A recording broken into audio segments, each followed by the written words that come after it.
Hello, this is Anke for Golden Camera, and I have the pleasure to talk to Eddie for Fantastic Beasts: The Crimes of Grindelwald. That's a mouthful. That is a mouthful. It is a long title. You'll be forgiven for struggling with that one. So you have new creatures in this one. Are they now your favorite, or does your heart still beat for little Pickett? For Pickett, well, my heart beat for Pickett. You're making me feel really guilty here, but I adore Pickett, but Pickett's Pickett's really useful in this film, but in this film there is the arrival of the baby Niffler, and they're so sweet. They're tiny little things, but David Yates always described to me how to imagine their little heartbeat and the heat of them, and so I sort of fell in love with these. I'm just doing my impression of holding a baby Niffler. I thought you can have one in your pocket. You know, you can keep your hands warm. So I think the baby Niffler is probably the answer. Mm-hmm. And Newt, of course, does magic with his little wand, and he's amazing at it. But I truly believe his true magic is actually his kindness and his empathy. So what's your magic? What's your true magic? Well, Eddie Redmayne's true magic. You know, there are qualities in Newt those qualities of empathy are things that I try to live by. There was a line in the last film in which Newt says, "Worrying means you suffer twice." That has become my mantra since doing that film. And so, I'm certainly empathy is one of those things that at the moment I think the world needs. So, yeah. Very, very true.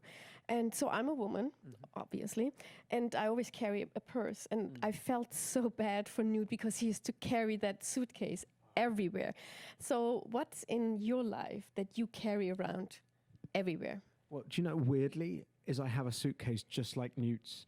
And when I had my first meeting with David Yates for the first Fantastic Beasts film, I didn't know anything about the film. There was no script yet. I was just going to have a sort of very secretive meeting with him. And I arrived from work, and I had my little briefcase with me with all my scripts and things in it from another job.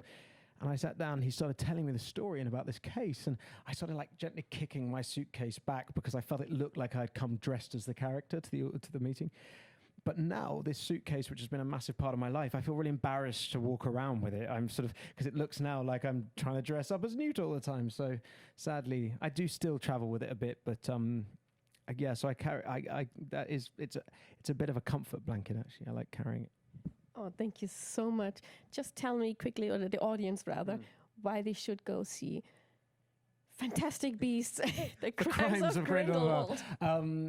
Why should you go and see Fantastic? Do you know what I love about what J.K. Rowling does is she manages to